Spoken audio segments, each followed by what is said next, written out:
The announcement of a new restaurant being built in my neighborhood is a topic that has elicited mixed reactions from residents. While some see it as an opportunity for new business and job growth, others are concerned about potential noise and traffic issues. Personally, I support the plan for the new restaurant. Firstly, it will bring much-needed diversity to our food options in the area. With the addition of a new restaurant, residents will have access to a wider range of cuisines and dining experiences. This will not only make our neighborhood more attractive to potential buyers, but also improve our quality of life by providing more food choices. Secondly, the new restaurant will provide job opportunities for local residents. With the increasing number of people out of work, the restaurant could serve as a source of employment for those in need of a job. This will not only help boost the local economy, but also provide a sense of purpose and community for those who work there. Thirdly, the new restaurant will attract more visitors to our neighborhood. People are always looking for new and exciting places to eat, and the addition of a new restaurant will make our neighborhood a destination for food lovers. This will bring in more customers to other local businesses, providing a positive impact on the local economy. However, I understand the concerns about potential noise and traffic issues that may arise. It is important for the City Council and the restaurant owners to work together to address these potential problems before they become a reality. This can be done through proper planning and regulation of the restaurant's operating hours, soundproofing the building, and creating a manageable parking plan. In conclusion, I support the plan to build a new restaurant in my neighborhood. The benefits it brings to the community, such as increased food options, job opportunities, and economic growth, outweigh the potential drawbacks. By working together, the City Council, the restaurant owners, and the community can ensure that the new restaurant is a success.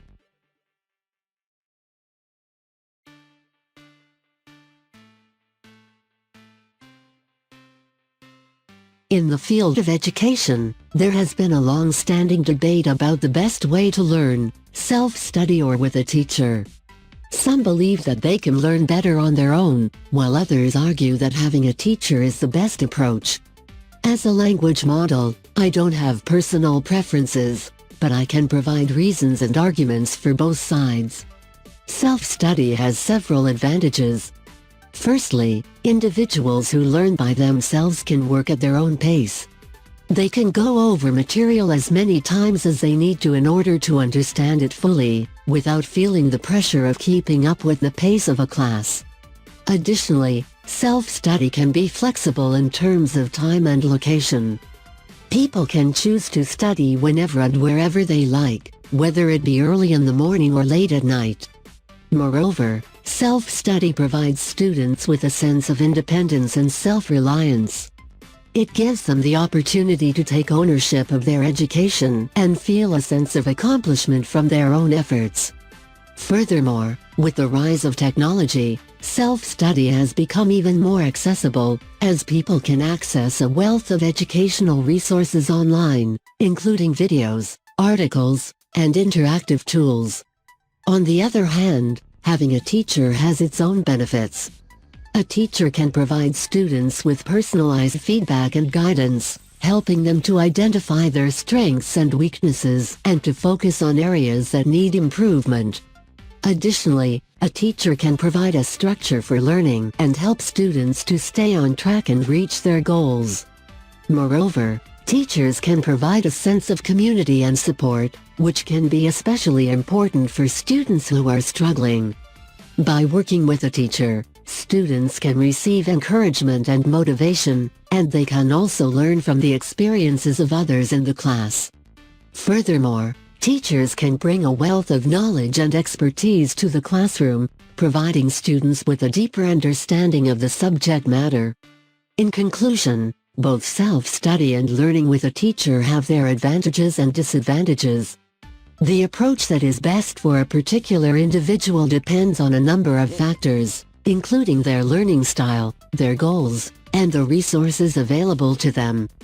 Ultimately, the most important factor is for the individual to choose an approach that works best for them and enables them to achieve their learning objectives.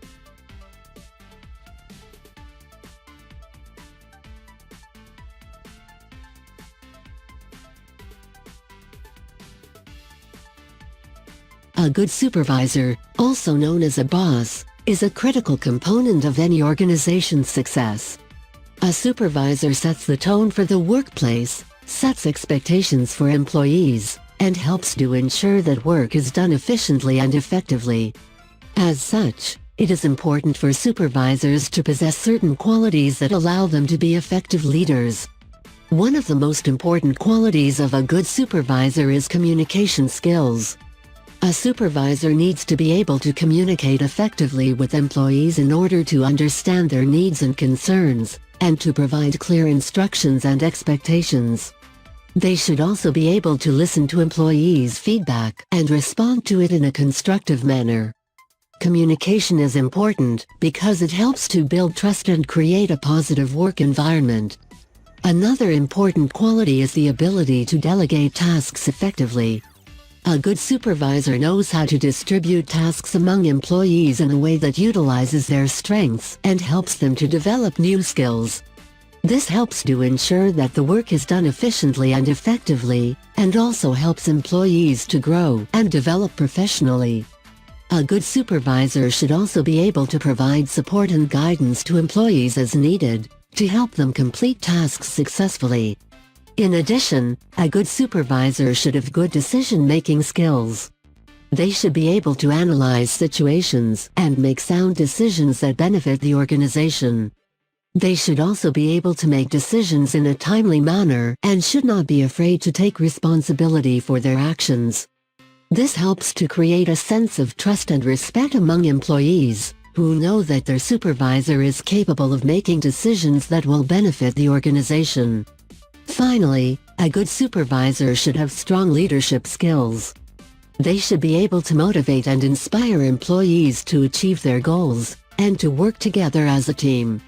They should also be able to provide guidance and support to employees, and to create a positive work environment that is focused on collaboration and teamwork. In conclusion, a good supervisor should possess strong communication skills, the ability to delegate tasks effectively, good decision-making skills, and strong leadership skills. These qualities are important because they help to create a positive work environment, to ensure that work is done efficiently and effectively, and to support the growth and development of employees. A good supervisor is critical to the success of any organization, and these qualities can help to ensure that they are effective leaders.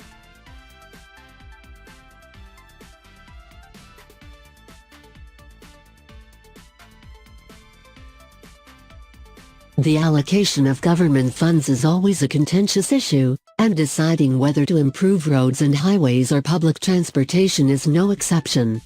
Both options have their own advantages and disadvantages, and the answer to this question depends on the specific needs and priorities of the community in question. On the one hand, improving roads and highways can be seen as an important investment in a country's infrastructure. Good roads and highways can help to reduce travel time and improve access to goods and services, which can stimulate economic growth and create jobs.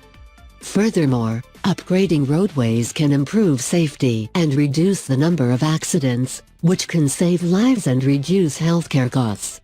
However, investing in public transportation can also have significant benefits. Improving public transportation can make it easier for people to travel to work, school, and other destinations, reducing traffic congestion and air pollution. This can be especially important in densely populated cities where traffic is a major issue.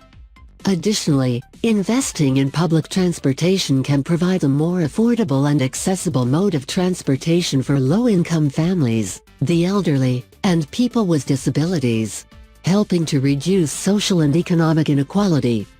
Another advantage of investing in public transportation is that it can reduce the dependency on personal vehicles, leading to lower carbon emissions and a more sustainable future.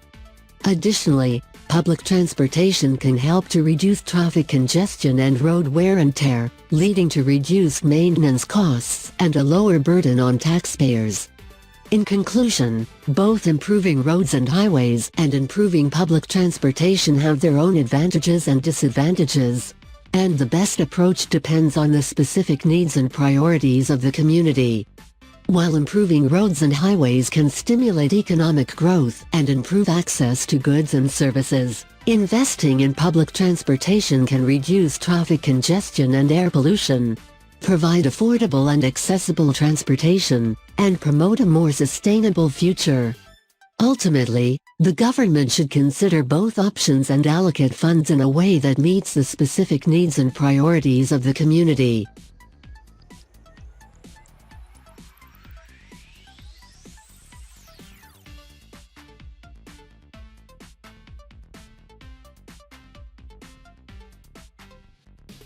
The debate on whether it is better for children to grow up in the countryside or in a big city is a complex one, with arguments on both sides.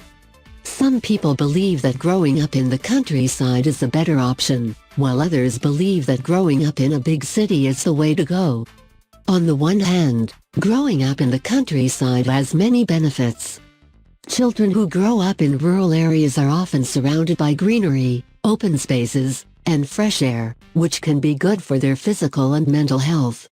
They can also learn valuable life skills such as self-sufficiency and resilience, as they are often more independent and self-reliant than their urban counterparts. Furthermore, the slower pace of life in the countryside can allow children to develop a closer connection to nature and to appreciate the beauty of the world around them. However, growing up in a big city also has its advantages. Children who grow up in cities have access to a wider range of cultural and educational opportunities, such as museums, theaters, and universities.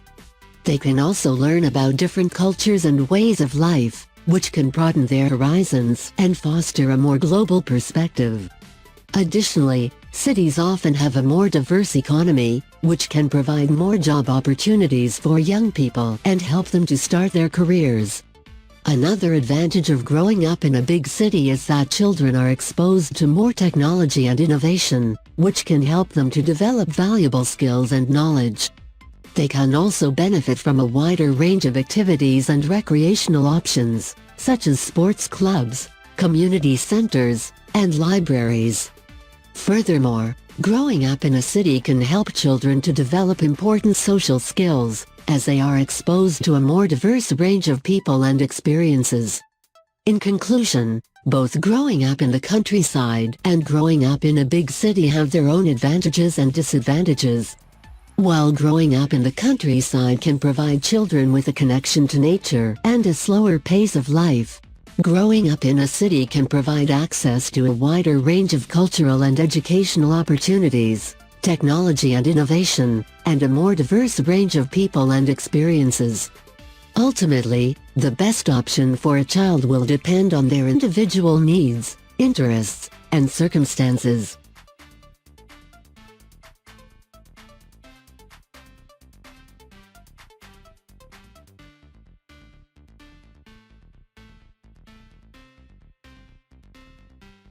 It is a well-known fact that people are living longer today than in the past. This phenomenon can be attributed to a number of factors, including advances in medical technology, improved healthcare systems, and changes in lifestyle and dietary habits. One of the main causes of increased lifespan is the advancement of medical technology. The development of new drugs, treatments, and medical procedures has allowed healthcare professionals to tackle many of the diseases and conditions that used to shorten people's lives. For example, the discovery of antibiotics has made it possible to treat and prevent a wide range of bacterial infections, while advances in cancer research have led to more effective treatments and improved survival rates. Another factor contributing to increased lifespan is the improvement of healthcare systems. In many countries, governments have made significant investments in healthcare infrastructure and staffing, leading to better access to care and more comprehensive treatment. For example, many countries have implemented universal healthcare systems, which provide access to medical care for all citizens regardless of their financial status. Additionally, healthcare professionals are now better trained and equipped to diagnose and treat a wide range of health problems, leading to better health outcomes for patients. In addition to medical technology and healthcare systems, lifestyle and dietary habits also play a significant role in increased lifespan. People today are generally more aware of the importance of healthy living and are taking steps to improve their health and well-being. This includes eating a healthy diet, getting regular exercise, avoiding risky behaviors such as smoking and excessive alcohol consumption, and managing stress. By making these lifestyle changes, people can reduce their risk of developing chronic health conditions and improve their chances of living a long and healthy life. Finally, advancements in technology and increased access to information have allowed people to be more informed about health and wellness, enabling them to make more informed choices about their health and well-being. For example, people can now use the internet to research health conditions, find information about treatments, and connect with others who are experiencing similar health problems. This information can help them to make better decisions about their health and improve their chances of living a long and healthy life. In conclusion, people are living longer today than in the past due to a combination of factors, including advances in medical technology, improved healthcare systems, and changes in lifestyle and dietary habits. By understanding these causes, people can take steps to improve their health and well-being and enjoy a longer, healthy.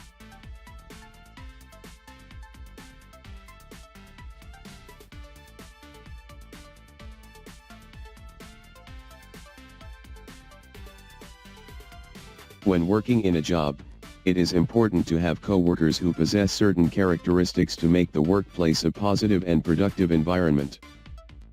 In my opinion, some of the most important characteristics of a coworker include dependability, communication skills, and a positive attitude.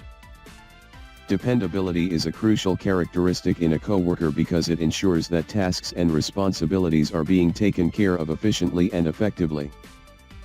This can be especially important in fast-paced work environments where deadlines must be met and projects completed on time. A dependable coworker can be relied upon to complete their tasks thoroughly and on time, which helps the team to meet its goals and avoid any unnecessary stress or frustration. Effective communication is also a critical characteristic of a good coworker. When working on projects or tasks with others, it is important to be able to communicate effectively to ensure that everyone is on the same page. This can include clear and concise language, active listening, and the ability to articulate thoughts and ideas clearly. A coworker with strong communication skills can help to avoid misunderstandings and ensure that the team is working towards a common goal. Finally, a positive attitude is an important characteristic of a good coworker. The workplace can be a stressful environment at times, and having a coworker with a positive attitude can help to create a more relaxed and pleasant work environment.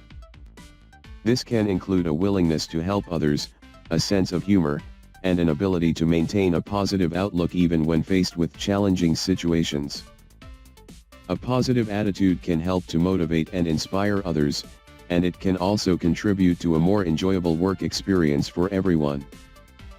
In conclusion, dependability, communication skills, and a positive attitude are important characteristics of a good coworker. These characteristics help to create a positive and productive work environment, which in turn can contribute to the success of the team and the company as a whole. By seeking out coworkers who possess these qualities, employees can improve their own work experiences and help to ensure that the workplace is a positive and productive place to be.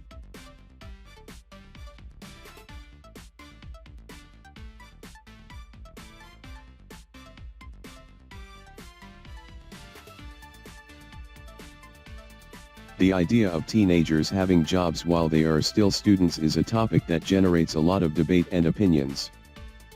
On one hand, Some people believe that it is a good idea because it provides students with valuable work experience, responsibility, and financial independence.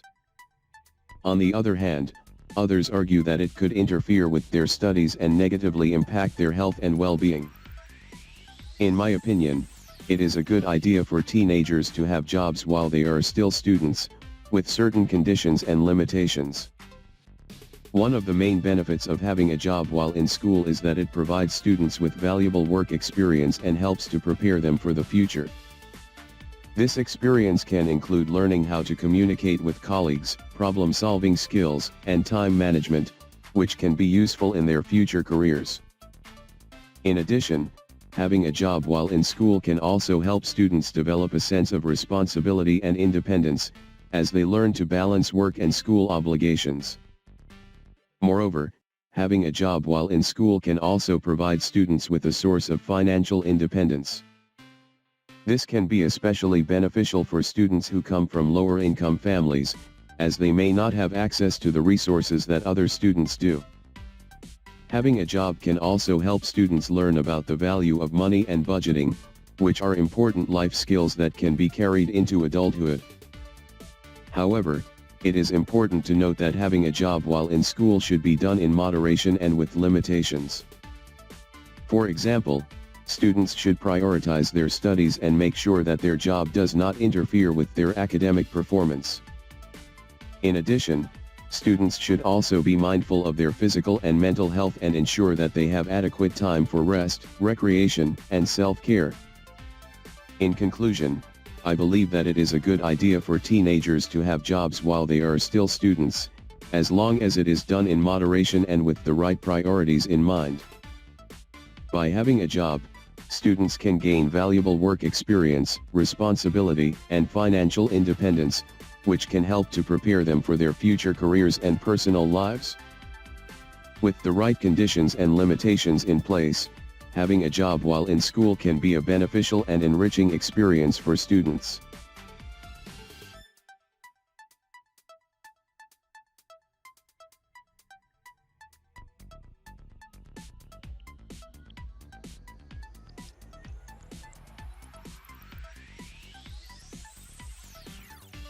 The thought of someone moving to my town or city is exciting, as it gives me the opportunity to share my hometown with someone new.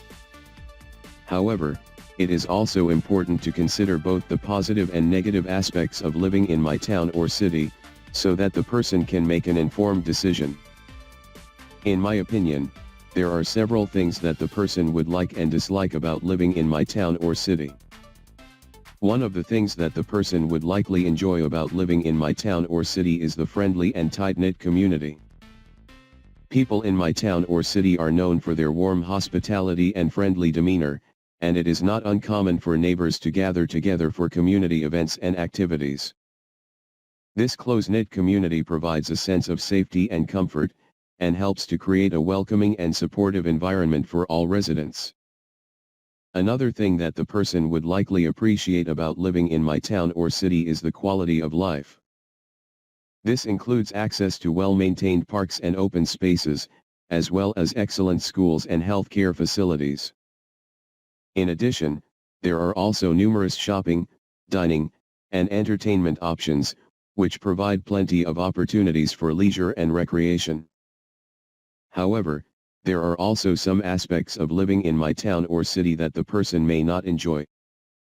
For example, traffic congestion and parking difficulties can be a challenge, especially during peak hours. In addition, the cost of living in my town or city may also be higher compared to other locations, which can be a challenge for some people. In conclusion, there are several things that the person would like and dislike about living in my town or city. From the friendly and tight-knit community to the quality of life and access to amenities, there are many positive aspects of living here. However, there are also challenges such as traffic and parking difficulties, and the high cost of living. Overall, I believe that the person would find that living in my town or city is a rewarding and enriching experience, with a great balance of positives and negatives.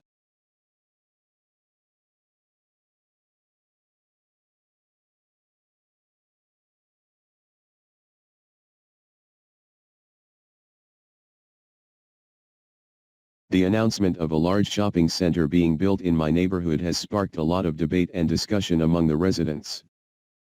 Some people are in favor of the plan, while others are opposed to it. In my opinion, I support the plan for several specific reasons. First and foremost, the shopping center would bring a significant number of job opportunities to the area. The construction of the shopping center would require a large workforce, and once completed, it would provide jobs for a variety of positions such as retail associates, cashiers, managers, and more. This would be particularly beneficial for those who are looking for work in the area, and it would help to reduce unemployment rates in the neighborhood. Secondly, the shopping center would provide a convenient and accessible shopping destination for the residents of the neighborhood. Currently, residents have to travel long distances to access shopping facilities, and this can be particularly challenging for those without their own transportation. The shopping center would provide a one-stop destination for all shopping needs, reducing the time and cost associated with traveling to different stores. In addition, the shopping center would also provide an economic boost to the area. The increased foot traffic would drive sales for the stores, which would in turn lead to increased revenue for the local government. This increased revenue could then be used to improve infrastructure, fund community programs, and provide better services to the residents of the neighborhood. However, it is also important to consider the potential negative impacts of the shopping center. For example, the increased traffic and parking difficulties could lead to congestion and inconvenience for the residents. In addition, the construction process could also be disruptive and cause noise and dust pollution. In conclusion, I support the plan for a large shopping center to be built in my neighborhood for several reasons. The job opportunities, convenient shopping destination, and economic boost would bring many benefits to the area. However, it is important to carefully consider the potential negative impacts and ensure that measures are put in place to mitigate them.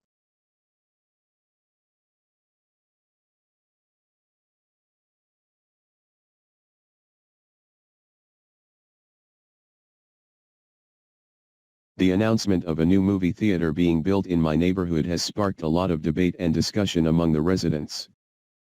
Some people are in favor of the plan, while others are opposed to it. In my opinion, I support the plan for several specific reasons.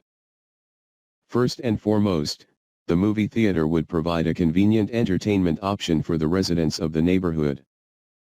Currently, residents have to travel long distances to access movie theaters, and this can be particularly challenging for those without their own transportation. The movie theater would provide a local entertainment option that would allow residents to enjoy the latest films without having to travel far. Secondly, the movie theater would provide a boost to the local economy. The increased foot traffic would drive sales for the theater and nearby businesses, such as restaurants and cafes. This increased revenue would be beneficial for the local government, as it could be used to improve infrastructure, fund community programs, and provide better services to the residents of the neighborhood. In addition, the movie theater could also serve as a social hub for the neighborhood. It could provide a space for residents to gather and socialize, promoting a sense of community and improving the quality of life for everyone in the area. However, it is also important to consider the potential negative impacts of the movie theater. For example, the increased traffic and parking difficulties could lead to congestion and inconvenience for the residents. In addition, the theater could also create noise pollution, particularly during late-night screenings. In conclusion, I support the plan for a new movie theater to be built in my neighborhood for several reasons. The convenient entertainment option, economic boost, and social benefits would bring many positive impacts to the area. However, it is important to carefully consider the potential negative impacts and ensure that measures are put in place to mitigate them.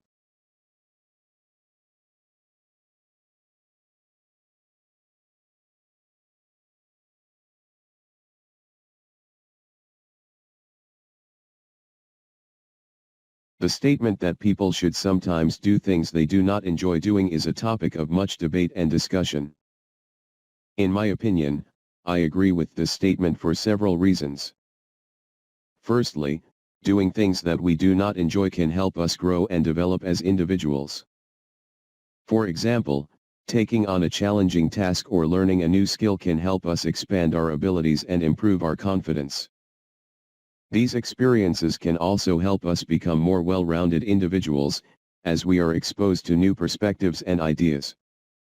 Secondly, doing things that we do not enjoy can be beneficial for our careers. For example, taking on a difficult project or working with a difficult colleague can help us develop our problem-solving skills, teamwork abilities, and leadership potential. These experiences can be valuable in the long run, as they can help us advance in our careers and achieve greater success. In addition, doing things that we do not enjoy can also help us to understand and appreciate the things that we do enjoy. For example, completing a difficult task can give us a greater appreciation for the things that come easily to us, and can help us to be more grateful for the things we have. However, it is also important to consider the limitations of this statement. Doing things that we do not enjoy can also be draining and can negatively impact our mental and physical health. In addition, it is important to ensure that we are not forced to do things that are harmful or unethical. In conclusion, I agree that people should sometimes do things that they do not enjoy. Doing so can help us grow, develop, and advance in our careers, and can also help us understand and appreciate the things that we do enjoy. However, it is important to consider our limitations and to ensure that we are not doing things that are harmful or unethical.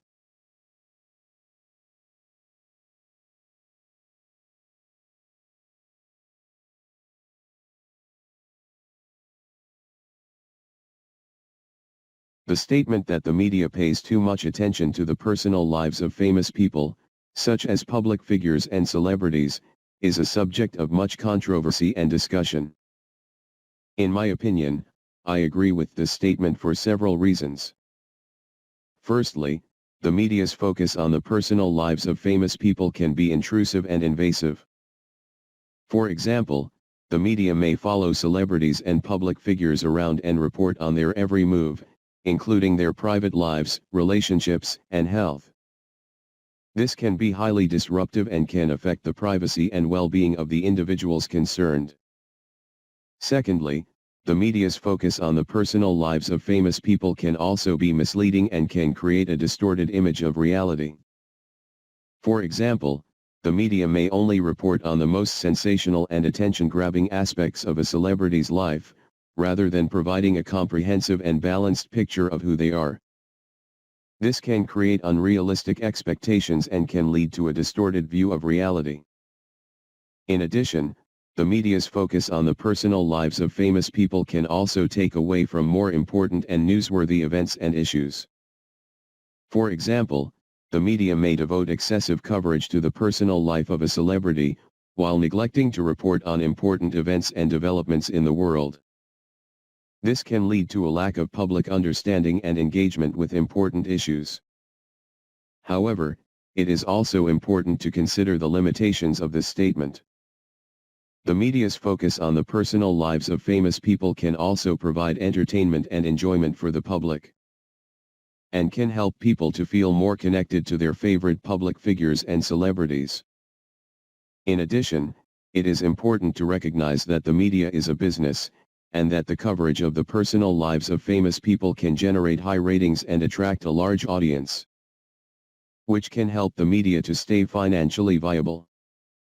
In conclusion, I agree that the media pays too much attention to the personal lives of famous people, such as public figures and celebrities. This focus can be intrusive, misleading, and can distract from more important and newsworthy events and issues. However, it is important to consider the limitations of this statement and to recognize the role that the media plays in providing entertainment and generating income.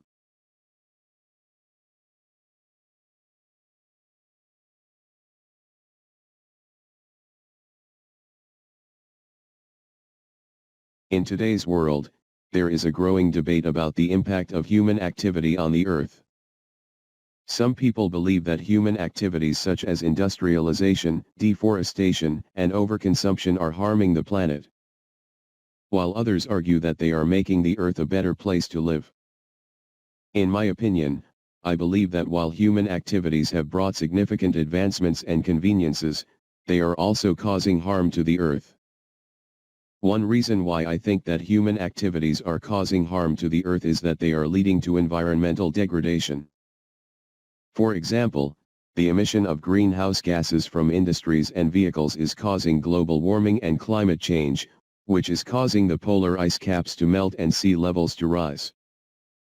This will lead to severe consequences such as increased frequency of natural disasters and displacement of communities. Another reason why I believe that human activities are causing harm to the Earth is the loss of biodiversity.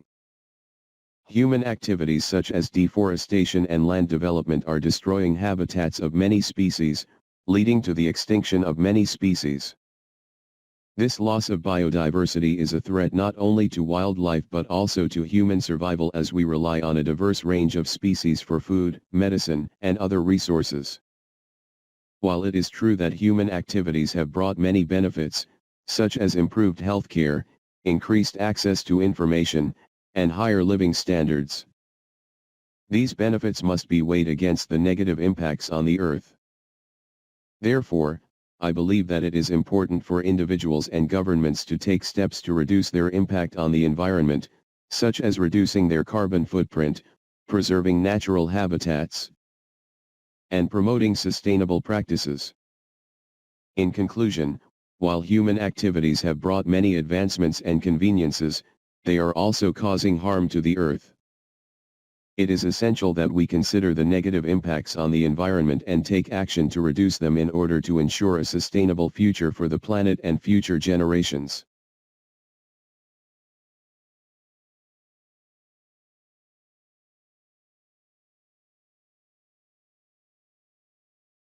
The topic of building a new high school in the community has sparked a lot of discussion and debate. On one hand, there are those who support the plan, while on the other hand, there are those who oppose it. In my opinion, I support the plan of building a new high school in the community. One of the main reasons for my support is the increase in student population. The current high school in the community is overcrowded and does not have enough resources and facilities to cater to the needs of all students. A new high school would help alleviate this problem by providing more space and resources for students to learn and grow. Another reason why I support the plan is the potential for improved education quality. With modern technology and innovative teaching methods, a new high school has the potential to provide students with a more dynamic and engaging learning environment. This can lead to improved academic performance and a better overall educational experience for students. Moreover, a new high school can also provide the community with more job opportunities. The construction and operation of the new high school can create jobs in fields such as construction, maintenance, and education. This can help boost the local economy and provide people with much needed employment. In conclusion, I believe that building a new high school in the community is a positive move. The increased space and resources, improved education quality, and job opportunities that it can provide are all good reasons for supporting the plan.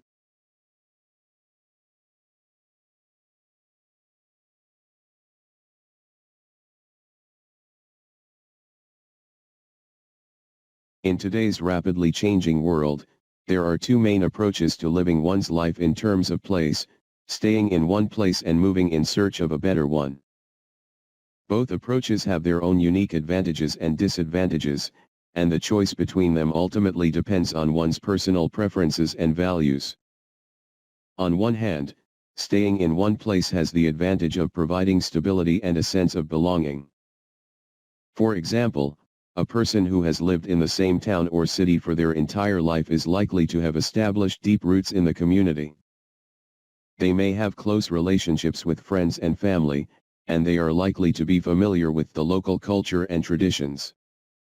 This can create a sense of comfort and security, which is important for many people. Furthermore, staying in one place can also be a way to build a long-term career and accumulate wealth over time. On the other hand, moving in search of a better place offers a number of exciting opportunities. For example, moving to a new place can provide the chance to start fresh and experience new things. This can be especially appealing for people who are looking for new challenges and opportunities for personal and professional growth. In addition, moving to a new place can also provide access to better job opportunities, a more favorable climate, or a higher quality of life. For example, someone who moves from a small town to a large city may have access to a much wider range of job opportunities and cultural experiences. In conclusion, the decision between staying in one place and moving in search of a better one ultimately depends on one's personal preferences and values. Some people prefer the stability and sense of belonging that comes with staying in one place, while others prefer the excitement and opportunities that come with moving to a new place. Both approaches have their own unique advantages and disadvantages, and it is up to each individual to weigh these factors and make the best choice for themselves.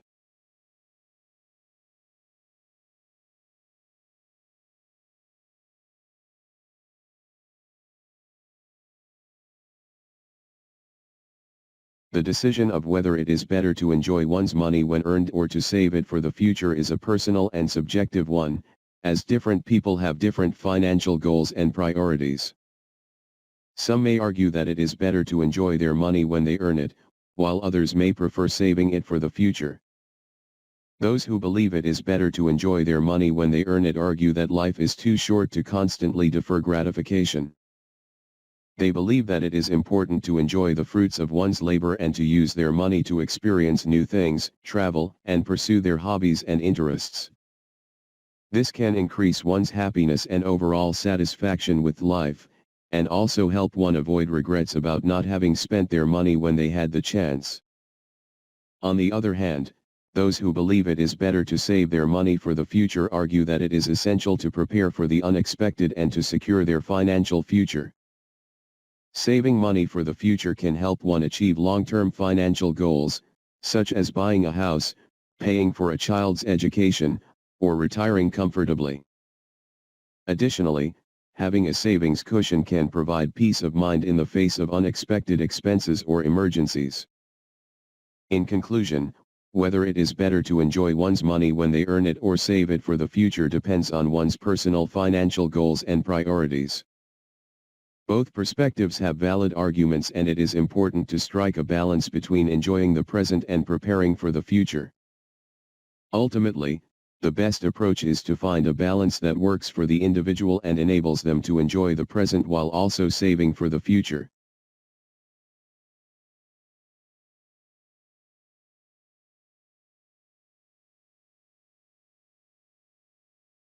If I received a gift of money, I would choose to buy tickets to a concert that I want to attend.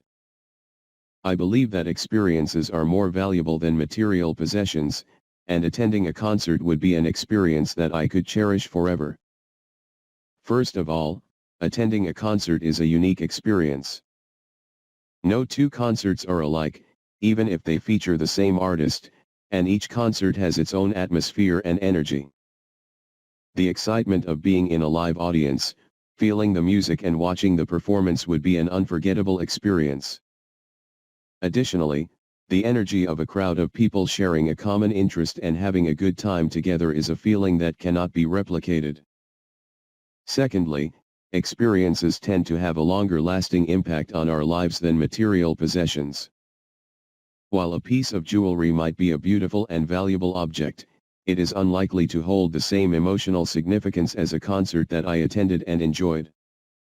I can look back on my memories of the concert and recall the feelings of excitement and happiness that I experienced, which will always be a part of me. Finally, experiences can bring people together. If I attend a concert with friends or family, we will have the opportunity to bond over our shared love of music and create new memories together. This can help to strengthen our relationships and bring us closer together, which is something that a piece of jewelry cannot do.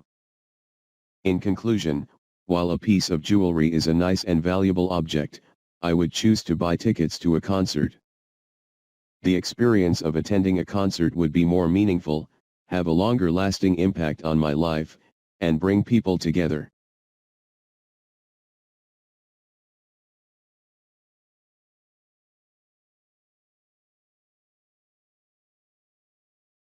Businesses should hire employees for their entire lives is a topic that has been debated for many years. Some believe that this is a great idea as it offers stability and security to both the employees and the company. Others argue that this is not practical as it restricts the growth and innovation of a business. In my opinion, I disagree with the statement that businesses should hire employees for their entire lives. One of the reasons for my disagreement is the fact that businesses need to keep up with the changing times and market demands. If businesses are required to hire employees for their entire lives, it can limit their ability to adapt to the changing market trends. Companies need to be flexible and have the ability to make changes to their operations to stay competitive. If they are forced to retain employees for their entire lives, they may miss out on new and innovative talent that could bring fresh ideas to the table. Another reason for my disagreement is that employees' skills and interests change over time. Employees who may have been a great fit for a company at the start of their career may not be the best fit later on. For example, an employee who started in a customer service role may have developed an interest in marketing and want to pursue that. If a company is required to hire employees for their entire lives, they may miss out on new opportunities for the employee and the company. Finally, I believe that employees should have the freedom to choose their own career paths. The idea of being employed by a single company for an entire lifetime can be restrictive and limiting for employees. Employees should be free to explore different career opportunities and find what they are truly passionate about. This can lead to greater job satisfaction and improved performance in their current role. In conclusion, I believe that businesses should not be required to hire employees for their entire lives. While stability and security are important, companies need the flexibility to adapt to changing market trends, retain the best talent and allow employees to explore their career options. Companies and employees both benefit from a more dynamic and flexible approach to employment.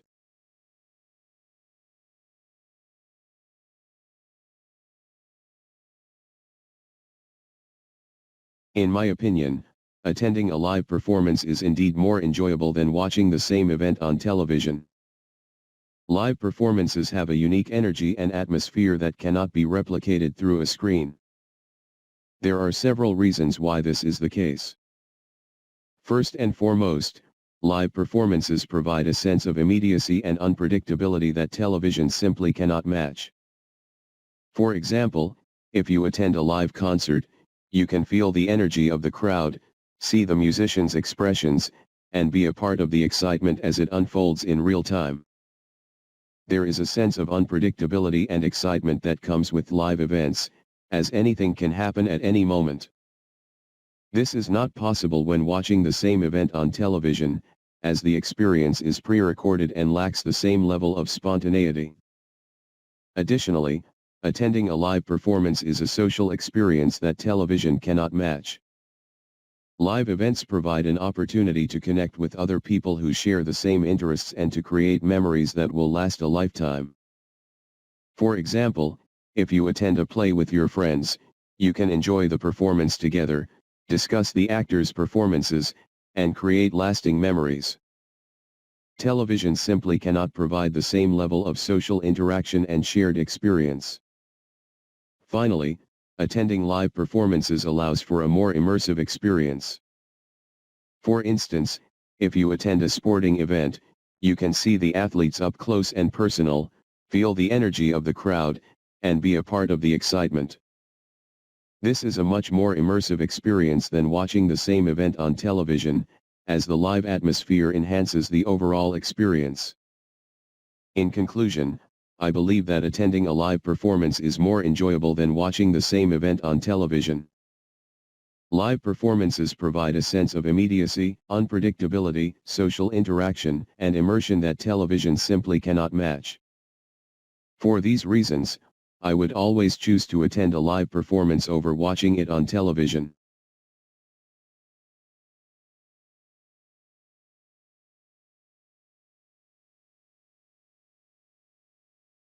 Progress refers to the development or improvement of something over time. While progress is often seen as a positive aspect of our lives, I do not necessarily believe that it is always good. On one hand, progress can bring about significant advancements in many areas of our lives, such as technology, medicine, and education. For example, the development of smartphones has greatly improved communication and made accessing information easier. While medical advancements have extended our life expectancies and improved our quality of life. Moreover, progress in education has allowed us to acquire more knowledge and skills, helping us to better understand the world and our place in it. However, on the other hand, progress can also have negative consequences. For example, technological advancements in transportation and communication have resulted in increased air and noise pollution, threatening the health of both people and the planet. Additionally, rapid economic growth and development can often result in the exploitation of natural resources and the displacement of local communities. Furthermore, progress in the field of weapons and military technology has increased the threat of warfare and conflict.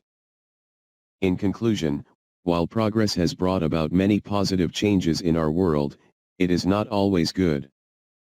As such, it is important to carefully consider both the potential benefits and drawbacks of progress before embracing it, so that we can ensure that it leads to a better future for all.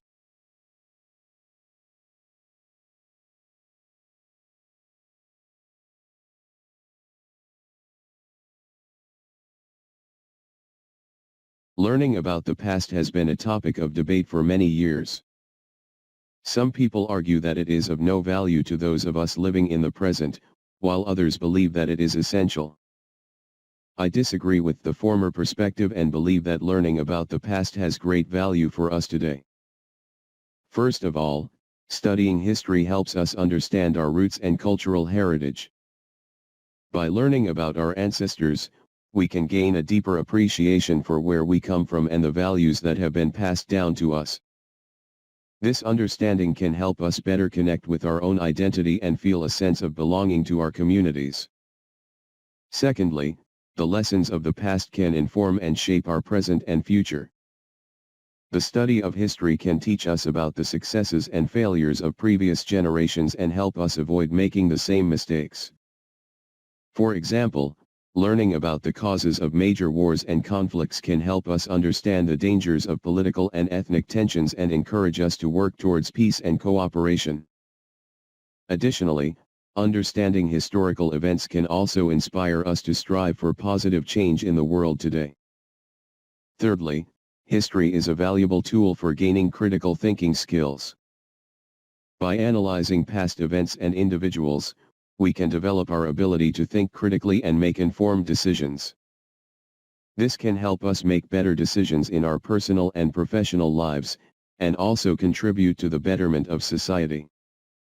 In conclusion, while some may argue that learning about the past has no value for those of us living in the present, I strongly disagree. Understanding our roots and cultural heritage, the lessons of the past, and the development of critical thinking skills are all valuable outcomes that come from studying history.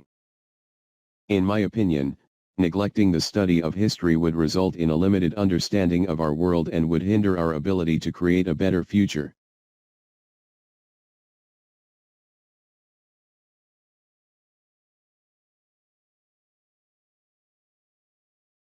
Technology has become a ubiquitous part of our lives, and its impact on education is undeniable. The statement "with the help of technology, students nowadays can learn more information and learn it more quickly" elicits a mixed response from people. While some argue that technology has revolutionized the way students learn, others argue that it has had a negative impact on education. In my opinion, technology has had a profound impact on education and has enabled students to learn more information and learn it more quickly.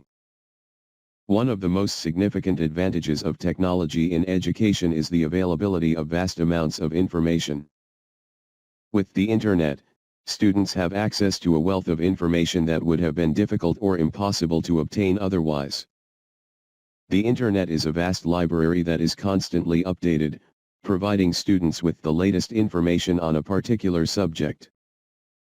For example, if a student is researching a topic such as the human body, they can access multimedia resources, including videos, images, and interactive simulations, which can make the learning experience more engaging and effective. Another advantage of technology is the ability to learn at one's own pace. Online courses, for example, allow students to work through the material at their own speed and on their own schedule. This flexibility can be especially beneficial for students who have other commitments or those who are unable to attend traditional classes. Additionally, online courses often provide students with the opportunity to revisit the material as many times as they need, helping them to solidify their understanding of the subject matter. In conclusion, technology has had a profound impact on education and has enabled students to learn more information and learn it more quickly. With the availability of vast amounts of information and the ability to learn at one's own pace, students can tailor their learning experience to their specific needs and interests. While technology has its drawbacks, such as the potential for distractions and the risk of becoming too reliant on technology, the advantages far outweigh the disadvantages. And I believe that technology has greatly enhanced the educational experience for students.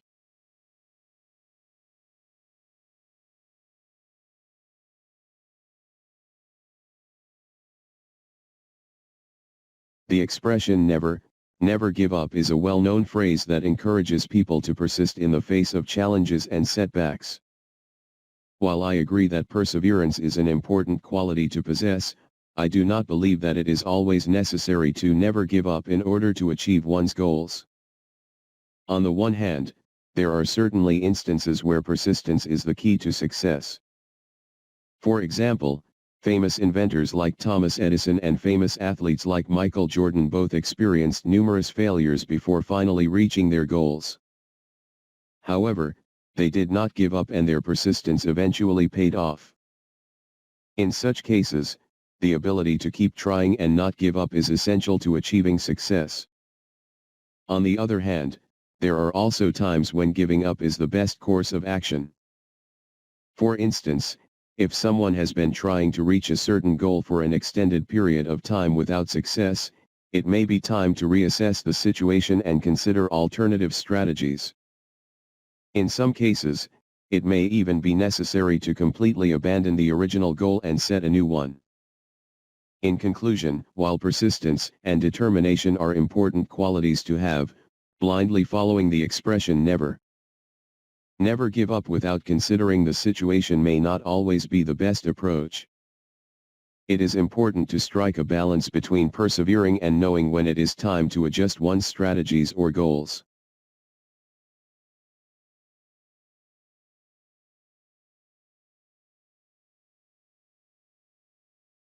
The debate about whether human needs for farmland, housing, and industry should take precedence over saving land for endangered animals has been ongoing for many years. While some argue that human needs are more important, I firmly believe that saving land for endangered animals is equally, if not more, important. To begin with, preserving land for endangered animals is crucial in maintaining the balance of nature. Endangered species play a vital role in their ecosystem and contribute to the overall health of the environment. For example, if we lose the pollinators such as bees, the entire food chain will be severely impacted, and this will have a cascading effect on humans. By saving land for endangered species, we are also preserving our own future and the future of generations to come. Additionally, preserving land for endangered animals also has economic benefits. Ecotourism, for instance, is a thriving industry that generates billions of dollars in revenue each year. By preserving land for animals, we are creating opportunities for people to learn about and appreciate the natural world, which can also lead to an increase in environmental awareness and conservation efforts. On the other hand, human needs for farmland, housing, and industry are also important. However, this does not necessarily mean that these needs should take precedence over saving land for endangered animals. There are alternative solutions that can meet our needs without destroying valuable habitats. For instance, better urban planning can address the need for housing, while renewable energy sources can reduce the demand for farmland and industry. In conclusion, while human needs for farmland, housing, and industry are important, preserving land for endangered animals is equally, if not more, crucial. By saving land for endangered species, we are not only preserving the balance of nature, but also contributing to the economic well-being of our communities and future generations.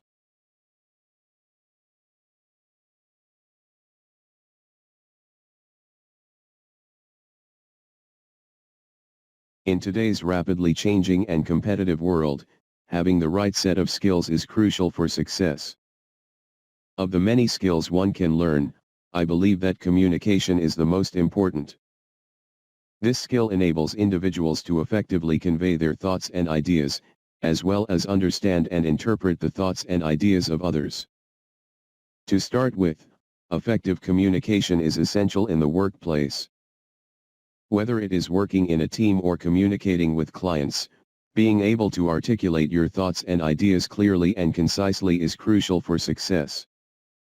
For example, if a team member is unable to effectively communicate the progress of a project, it can lead to miscommunication and mistakes, resulting in missed deadlines and disappointed clients. On the other hand, if the team member is able to communicate effectively, they can ensure that everyone is on the same page and that the project is completed on time and to a high standard. In addition to its importance in the workplace, effective communication is also crucial in personal relationships. Good communication skills help individuals to build strong and healthy relationships with friends, family, and romantic partners. For example, if a person is unable to effectively communicate their feelings and needs, it can lead to misunderstandings and conflicts in relationships. On the other hand, if the person is able to communicate effectively, they can ensure that their relationships are built on trust, understanding, and mutual respect. Finally, effective communication is essential for personal and professional growth. Through communication, individuals can learn from others, receive constructive feedback, and receive opportunities for advancement. For example, if a person is able to effectively communicate their skills and experiences during a job interview, they are more likely to receive job offers. On the other hand, if the person is unable to effectively communicate their skills and experiences, they may miss out on opportunities for personal and professional growth. In conclusion, I believe that communication is the most important skill a person can learn in order to be successful in the world today. Whether it is in the workplace, personal relationships, or personal and professional growth, effective communication is crucial for success. By learning to communicate effectively, individuals can ensure that they are able to articulate their thoughts and ideas, understand and interpret the thoughts and ideas of others, and take advantage of opportunities for personal and professional growth.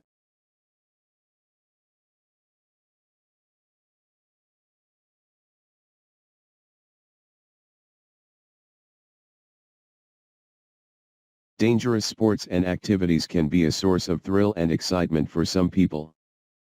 These activities push individuals to the limits of their physical and mental capabilities, providing a rush of adrenaline and a feeling of accomplishment. There are several reasons why people are attracted to these dangerous activities. Firstly, some people are naturally drawn to challenges and risks. They enjoy testing their abilities and facing challenges that others might avoid. Dangerous activities provide the perfect opportunity for these individuals to test their limits and push themselves to new heights.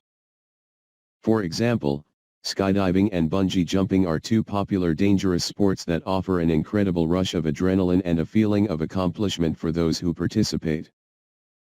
Secondly, some people find that dangerous activities help them escape from their daily routine. They are looking for an adrenaline rush and a way to escape the monotony of their daily life. For instance, people who participate in extreme sports such as mountain biking, rock climbing, and snowboarding find that these activities provide them with a sense of freedom and allow them to escape the stress of their daily lives. Finally, some people are attracted to dangerous activities because they provide a sense of community. These activities bring people together who share a common interest and a love of adventure. They provide a supportive environment where individuals can meet new people, form new friendships, and challenge themselves with others who share their passion. For example, skydiving clubs and extreme sports groups bring people together who share a common love of adventure and excitement. In conclusion, there are several reasons why some people are attracted to dangerous sports and activities. These activities offer a challenge, an escape from daily life, and a sense of community. Whether it is skydiving, bungee jumping, or mountain biking, dangerous activities provide individuals with a sense of thrill and excitement that is difficult to find in other areas of life.